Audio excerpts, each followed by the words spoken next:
My name is Nathan Wells. I manage all of our training events for I2E around the nation. We're a Microsoft, Minecraft, and Canva training partner, and some other groups we work with as well. And we are excited today. We do these monthly webinars, I should say. We do these monthly webinars on things we're interested in, things that we think are amazing, and that we'd love to share about. And this month, we're talking about Canva. And next month, we'll be sharing another series that we'll kind of highlight at the end of this session.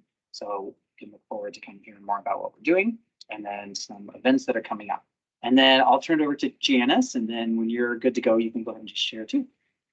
Awesome. Well, hi, I'm Janice, and I work for Canva as a Canva Learning Consultant. So my main role with Canva is professional development. So I'm very lucky, and I get to work with teachers and students all over the world to share how to use Canva in the classroom, which is fantastic. I love sharing the ways that students can get involved and seeing what teachers can create and all of that fun stuff.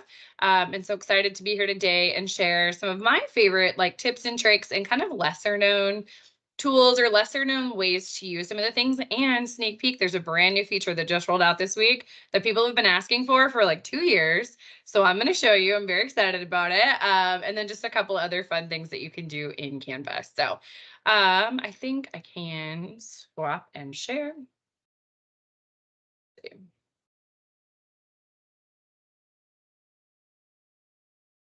Sorry, Teams always gets me, I'm not gonna lie. Takes me a minute to get it all back organized. There we go.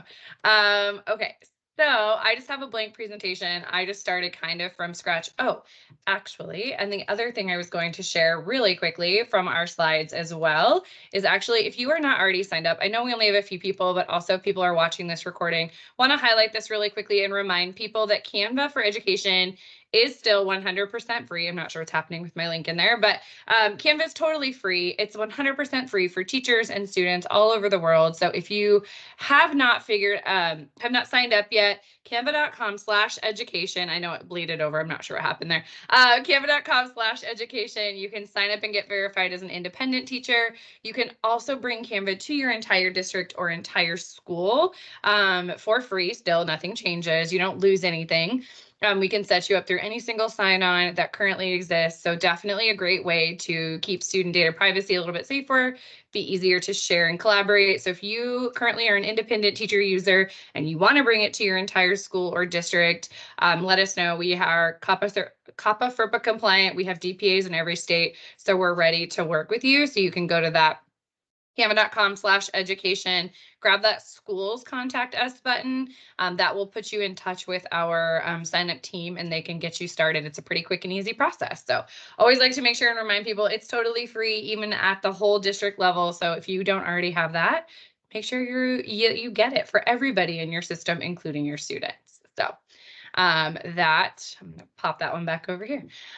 So moving into Canva, I don't use a lot of slides. I'd rather show you in real time. So here are just some fun things that you can do in Canva. That again, I think are a little bit either lesser known, newer, different combinations of things. So I just hopped into a blank presentation to start. And so I'm going to pull up my list over here so I don't forget. So you can be in any design. If you're logged into Canva and want to follow along, I highly recommend that. But there are so many great tools. Again, Canva is such a big platform and it continues to grow and change every day. So the first thing I want to talk about just a little bit is animation. I've been talking with more and more teachers lately around student use in the classroom and getting students excited about creating. And one thing that comes up a lot is one, you can do so much in Canva without ever leaving the platform.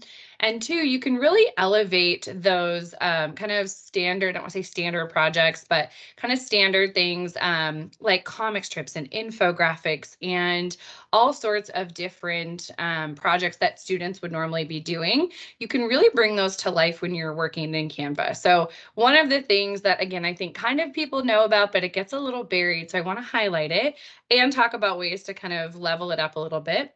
If you imagine that this is a comic strip, so I did it in a presentation, but you can visualize a comic strip or multiple boxes of a comic strip. Sometimes I've seen teachers use different slides for different, like each box of their comic strip is on a different slide just for fun.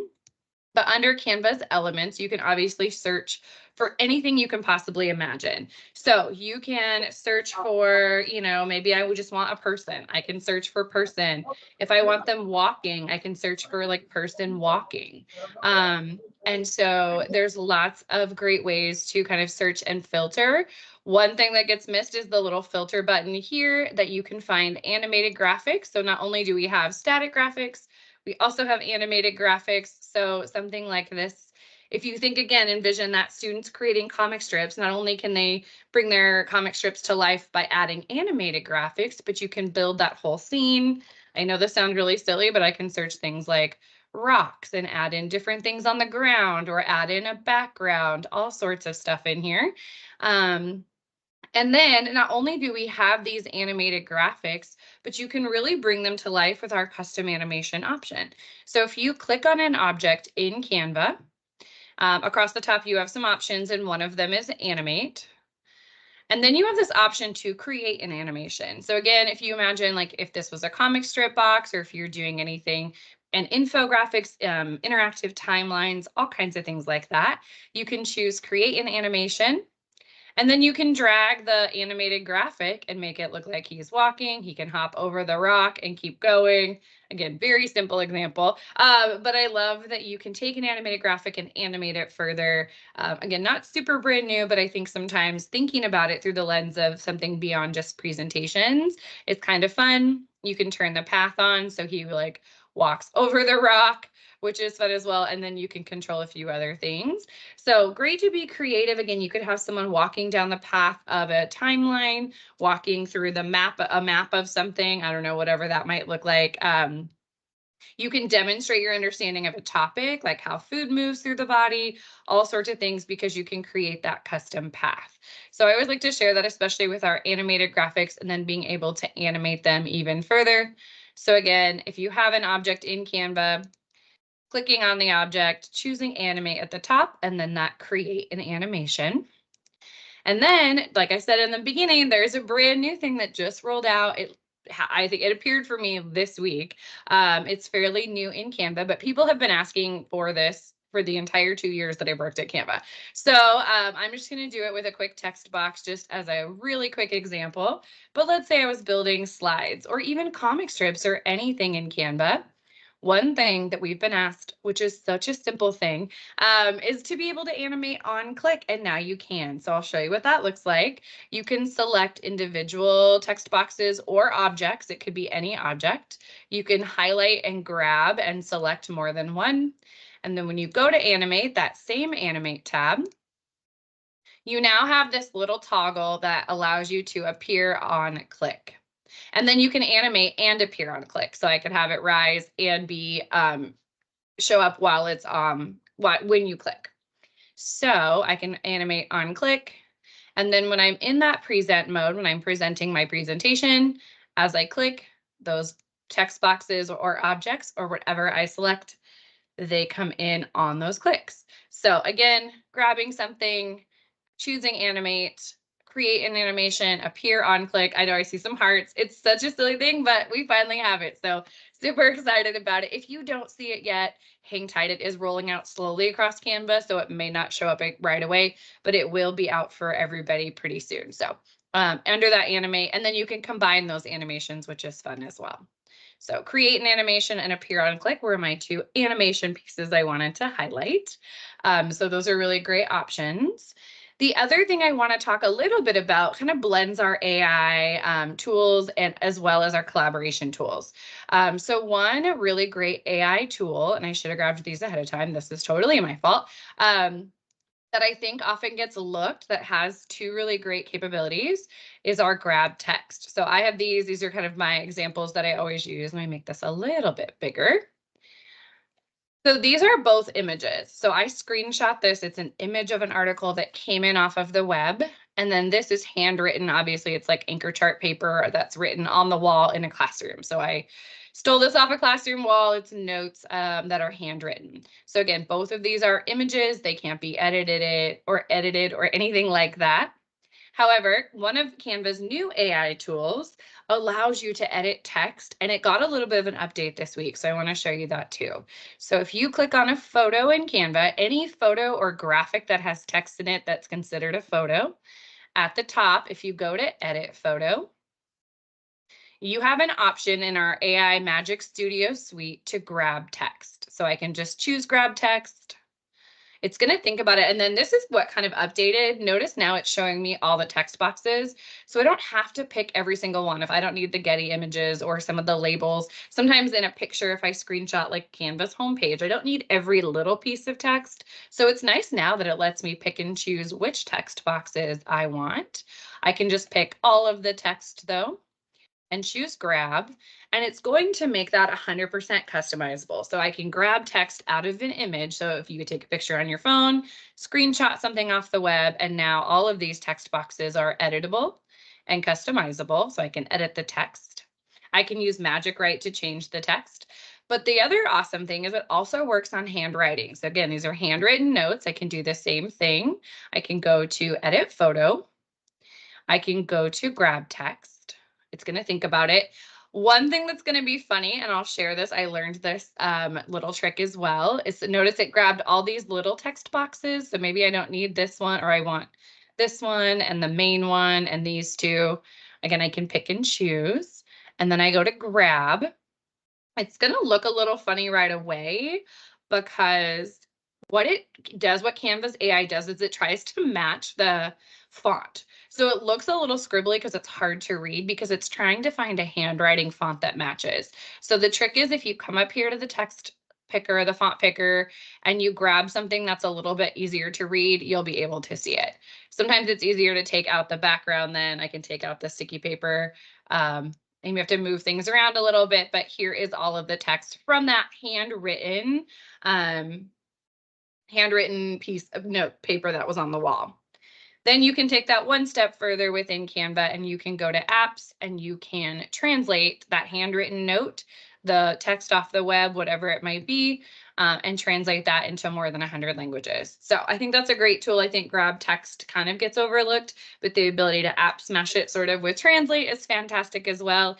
If you think about maybe you have a student who's writing in their native language or a family, they can write a note in that native language. You can bring it into Canva, have it grab that text and then translate.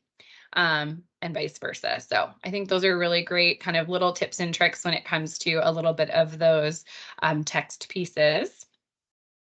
And then the kind of next portion that I want to talk a little bit about has to do a little bit more with our Canva whiteboards. So again, I think these are a little bit underutilized and they're free. You still have access to Canva. So our whiteboarding software is included in that. So there's two ways to get to Canva whiteboards. You can get there from Canva's homepage just by going to the whiteboard button or searching for a whiteboard.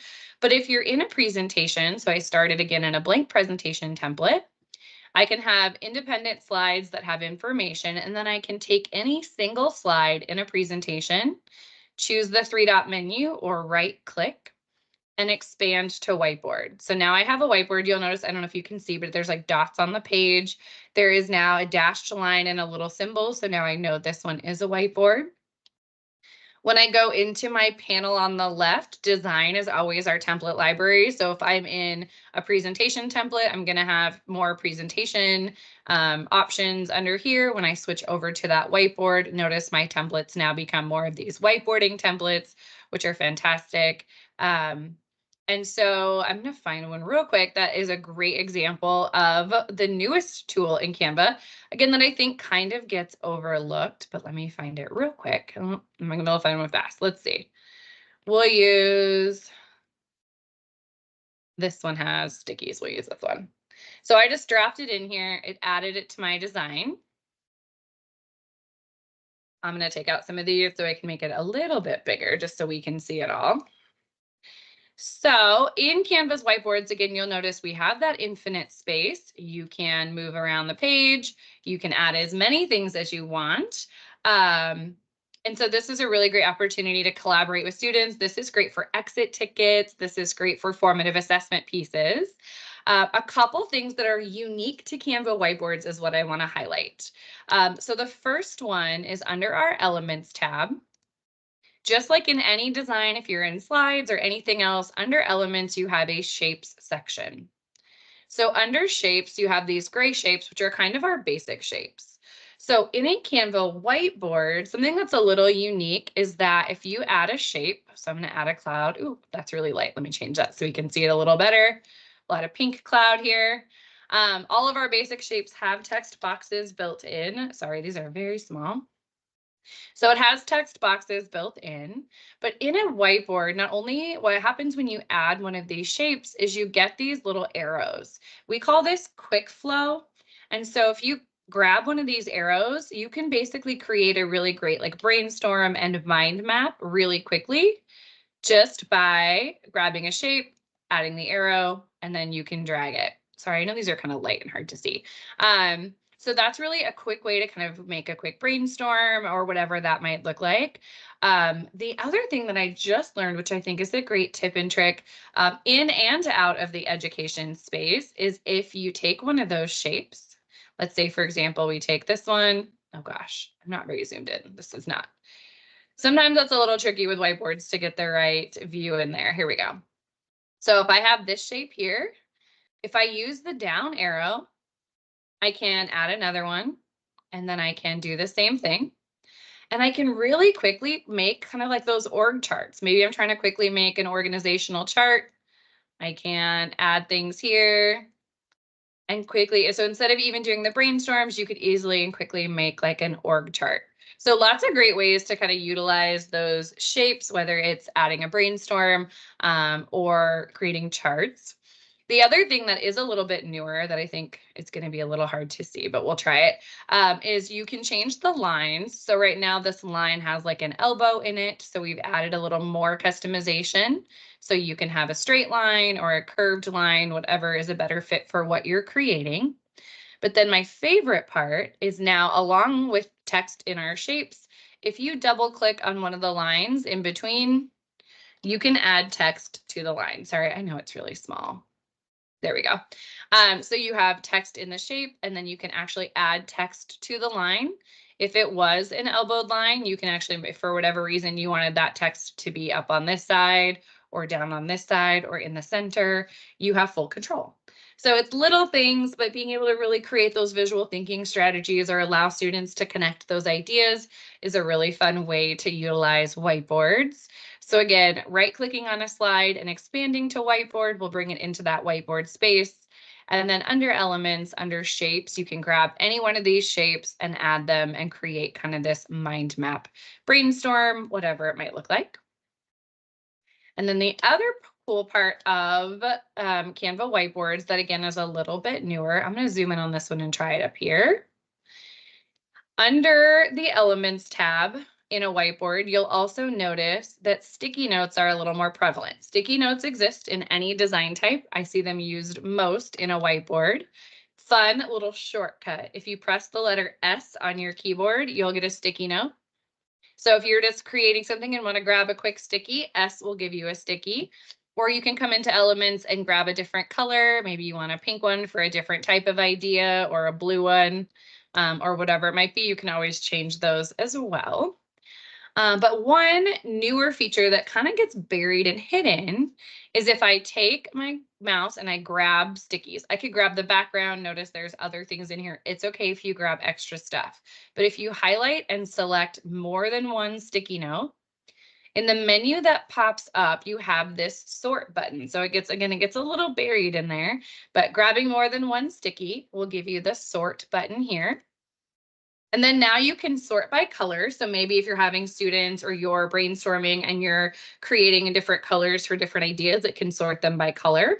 It can sort them by name. So you can have students put the sticky note will come with a name on it. You could turn that off. But if you wanted to sort, so you could see if each student submitted, and our AI will actually take it and sort it by topic. So if I do that, we'll give it a minute and see.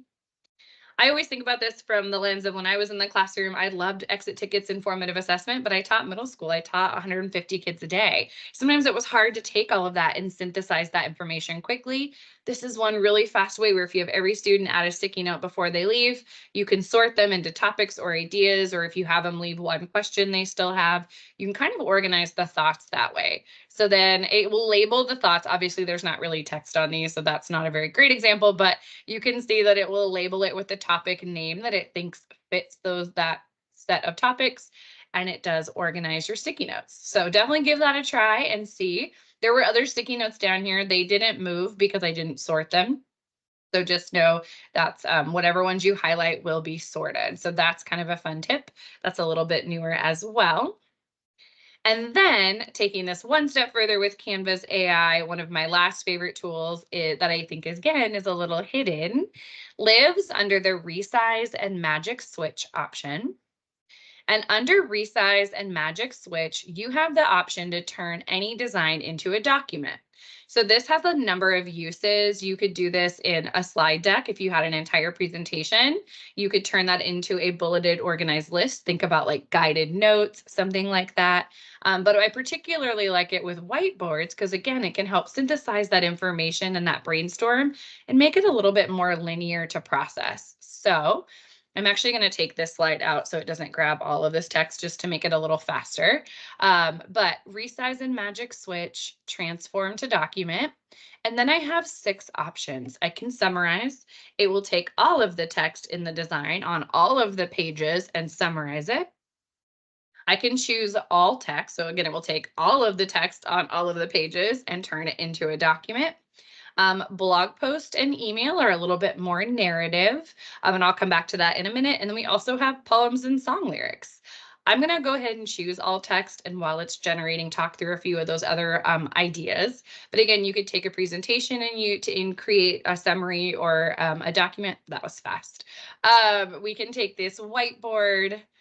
And you'll notice there's columns where there's sticky notes down here. These are sort of grouped. So now that I have a document, it is going to organize it. It's going to give me a bulleted list, everything in those columns. I know this is not a super great example because there's not a lot of text, but really easy ways to kind of organize the thoughts, get everything off the sticky notes into something that's maybe a little bit easier to process for you or for your students. So that's such a great idea when it comes to working with whiteboards or even just presentations or other designs. With blog posts and email, if you're somebody who is working in a school and you're helping with an event or you're writing something to parents, you can take, like, for example, a social media post. You can take a flyer. You can take anything with text on it. The magic transform to doc will read the text and it will write an email. So I was just working with school admin assistants. They were creating flyers for upcoming school events. It would take the date, the location, just the bare amount of information on the flyer and turn that into a narrative email about the event. Obviously, then you could adjust it, send it out in your text reminders, post it in a newsletter, post it on the website, things like that. So those are kind of fun ideas when you think about blog post and email. And then poem and song lyrics sounds a little silly, but I've seen some really fun. We did it at FETC. We've had a lot of fun just having students create like a text to image with an animal eating their favorite food, writing a caption, or a personal avatar writing a little caption, and then taking everybody's captions and writing a whole class poem or a whole class song. Lots of fun ways to kind of think about that too. So resize, magic switch, transform to document. I think that gets really kind of lost under there, and there's lots of great applications for that.